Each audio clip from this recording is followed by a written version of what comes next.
बिस्मिल्लाहिर्रहमानिर्रहीम अस्सलाम वालेकुम नाज़रीन, मैं हूं आपका मेज़बान दानिश अंसारी और आप देख रहे हैं मेरा YouTube channel Danish Ansari official. नाज़रीन, आज हम सबसे बात करने वाले हैं उसी तारुफ के मुताज नहीं पाकिस्तानी अमेरिकन सोल्जर मलिक महबूब साहब। अस्सलाम वालेकुम मलिक साहब, कैसे हैं आप? वालेकुम अस्सलाम। अल्लाह का शुक्र है। आप बताएं कैसे हैं? अल्हम्दुलिल्लाह मलिक साहब, मैं भी ठीक हूँ। मलिक साहब, आज हम प्रोग्राम का आगाज़ जो है वो बड़ी हैरानकुन खबर से कर रहे हैं। यूक्रेन की जानिब से रूस पे हमला किया गया है और कुछ छोटा-मोटा नहीं बल्कि 400 ड्रोन से हमला किया गया है। जिसमें 8 जो हैं एरियल बम और अमेरिकी साख्ता मिसाइल भी शामिल हैं। जो ये इस साल का 2025 का रूस पे किया गया बड़े हमलों में से एक है। आपने पहले ही बता दिया था कि सितंबर में नए महाज खुलेंगे, जंगें शिद्दत अख्तियार करेंगी। इसके अलावा एक बड़ी अपडेट पाकिस्तान के हवाले से है। पाकिस्तान ने एक बड़ा इक़दाम उठाते हुए पाकिस्तान ने अरब इस्लामी इत्तेहाद बनाने का फैसला किया है, जिसमें तमाम अरब ममालिक शामिल होंगे और ये जो इस्लामी इत्तेहाद जो है, ये इसराइल के खिलाफ मज़ामत करेगा। तो ये मज़ामत कब शुरू हो सकती है, इसके मामला कहाँ जाकर ख़त्म होंगे और आगे आने वाले दिनों में रूस और यूक्रेन के दरमियान जंग किस तरफ जा रही है, इस हवाले से जानेंगे। ओवर टू सर, बताइएगा, यूक्रेन की जानिब से बड़ा शदीद किस्म का हमला किया गया है, रूस का क्या रद्द-ए-अमल होगा इसके ऊपर? देखें दानिश भाई, ये जो आने वाला टाइम है सोलर इक्लिप्स के पास, ये चीजें बढ़ेंगी, ये कम नहीं होंगी। मैंने आपको पहले भी कहा है, इसमें शिद्दत आना शुरू हो जाएगी और सोलर इक्लिप्स के बाद इनके अंदर मजीद तबाही आपके सामने आएगी। अल्लाह करे लेकिन ऐसा ना हो। लेकिन जो सितारे बता रहे हैं वो जरा भयानक सूरत हाल है और पॉसिबली यूरोप के ममालिक भी इसमें इन्वॉल्व होने वाले हैं।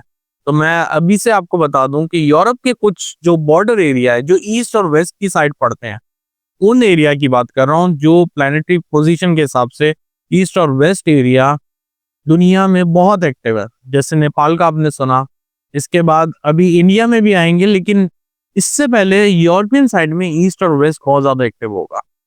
तो ये चीजें अभी मुझे मजीद बढ़ती हुई दिख रही हैं, मुझे इसमें कमी नहीं नजर आ रही। अल्लाह करे गलती हो, लेकिन फिलहाल मुझे इन चीज़ों में मजीद बमबारी के हिसाब से देख लें, आप वायरस के हिसाब से देख लें, इन्फेक्शन के हिसाब से देख लें, ये चीज़ें मजीद बढ़ेंगी। और जहाँ तक आपने दूसरा सवाल किया कि ये एहतियात बनाने जा रहे हैं, वो मुझे अनफॉर्चुनेटली ऐसी नहीं दिख रही है कि मतलब वेस्टर्न कल्चर को बहुत बड़ा डिफीट होगा उससे। वो शायद फिलहाल के हालात को देख के रजामंदी पे कुछ इम्प्लीमेंट हो जाए, लेकिन मुझे कुछ लॉन्ग टर्म फ्यूचर नहीं नजर आता उसका। सर, आपने बताया था कि सितंबर में इंडिया पाकिस्तान का कोई नया महाज खुल सकता है।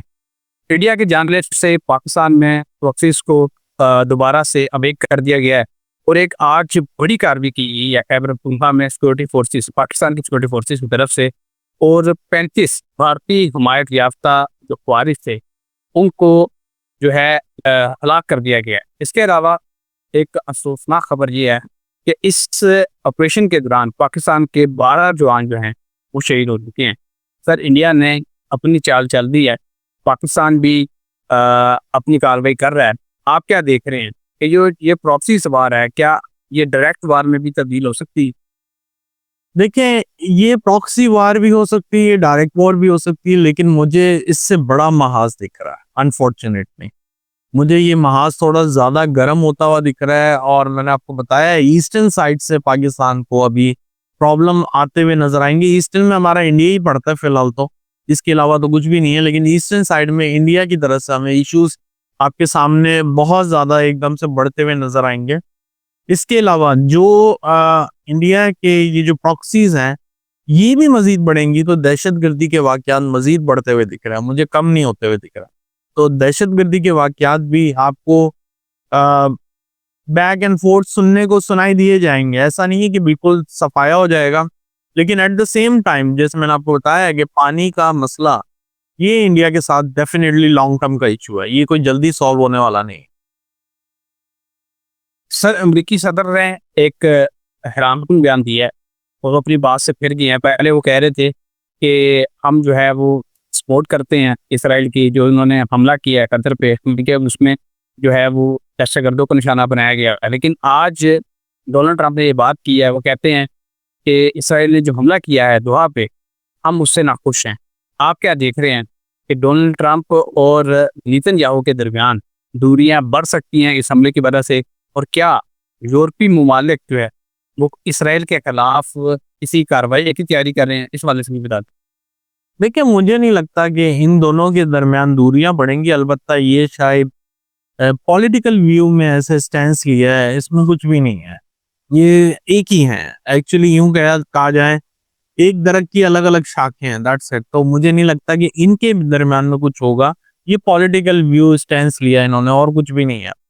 और जहां तक अमेरिका का सवाल रहा, मुझे तो अमेरिका में भी आने वाले दिनों में बहुत सारे इश्यूज दिख रहे हैं, जिसका हम किसी और वीलॉग में तस्करा करेंगे। लेकिन फिलहाल मुझे नहीं लगता कि ट्रंप के बोलने से या ना बोलने से जो आने वाले हालात है या खुदा ना खास्ता तबाहियां हैं वो टल जाएंगी। सर, एक और इम्पोर्टेंट क्वेश्चन जो है वो पाकिस्तान के हवाले से है। पाकिस्तान ने मानसून के 11वें स्पेल की प्रेडिक्शन कर दी है। महकमा मौसमियात ने बताया जा रहा है 15 से 19 सितंबर तक गरज चमक के साथ शदीद बारिश जो है खासतौर पे बलाई इलाके, जिनमें पंजाब के इलाके आते हैं, सिंध के इलाके आते हैं, यहाँ पे होगी। आप क्या देख रहे हैं? क्या ये 11वां स्पेल जो है ये उसी शिद्दत का होगा जिस तरह के पहले 10 स्पेल थे, या ये शिद्दत इसकी कम होगी और हमारे जो इलाके हैं, बलाई इलाके, वो महफूज रहेंगे? काइंडली इस वाले से भी बता दीजिएगा। जी, वैसे मुझे लगता है कि इनमें कोई खास शिद्दत नहीं होनी चाहिए, क्योंकि जो मेजर टाइम था वो आज 14 तारीख है, 15 तारीख के बाद से खत्म हो जाएगा। तो उम्मीद है कि इनमें बहुत कमी होगी। बारिशें ये अब कुदरती आफात, ये सिलसिला भी चलता रहेगा। और मैंने बहुत से व्लॉग में बताया आपको कि जो पानी है उसका मसला अभी सॉल्व होता हुआ मुझे नजर नहीं आ रहा। सर, सिंध के बहुत सारे इलाके ज़रूरी रकबा और देहात जो हैं वो डूब चुके हैं, और सिंध में सैलाब जो है वो तबाही मचा रहा है। आप क्या देख रहे हैं? खुदा ना खास्ता सिंध में कोई जानी नुकसान भी हो सकता है, क्योंकि हमने ये देखा है अब तक सिंध का इलाका जो है, अल्लाह का बहुत शुक्र है, करम है अल्लाह का, कि सिंध का इलाका महफूज रहा है पंजाब और केपी की निस्बत। आप क्या देख रहे हैं कि सिंध में आइंदा आने वाले दिनों में हालात कंट्रोल में रहेंगे? मुझे इस वक्त ईस्टर्न साइड सिंध में प्रॉब्लम दिख रही है। साउथ का थोड़ा सा बेहतर रहेगा। ईस्टर्न जो भी सिंध में आता है उधर इश्यूज होंगे आपके, और उधर हलाकतें भी होंगी, नुकसान भी ज्यादा होंगे। लेकिन ओवरऑल ये ऑलमोस्ट जो हम ट्रॉमा में थे, ऑलमोस्ट हमारा खत्म होने वाला है इंशाल्लाह। ये जो एक बहुत बड़ा नुकसान हुआ है पाकिस्तान को, अब हम इसमें से इंशाल्लाह तकरीबन निकलने वाले हैं। लेकिन मैं आपको फिर से बता दूं, ये तो खत्म हो रहा है, नया चैप्टर ओपन होने वाला। अल्लाह करे ना हो, लेकिन नया चैप्टर भी कोई खुशियों भरा नहीं है, तकलीफ दे है, मुश्किल से भरा हुआ है, जिसमें सबसे ज्यादा पैसे को लेके ज्यादा मुश्किलात आपके सामने आएंगी। खाने पीने को लेके, खुराक को लेके, बीमारियों को लेके, इन चीजों से हमें जो है उलझना पड़ेगा अभी। बहुत शुक्रिया सर, आपने अपने कीमती वक्त में से कुछ वक्त निकाला और अपनी जबरदस्त प्रेडिक्शन हमारे साथ शेयर की। इंशाल्लाह नेक्स्ट प्रोग्राम में ऐसे ही दिलचस्प टॉपिक के साथ दोबारा पेश होंगे। अगली वीडियो तक के लिए मुझे और मलिक महबूब साहब को इजाजत दीजिए। अल्लाह।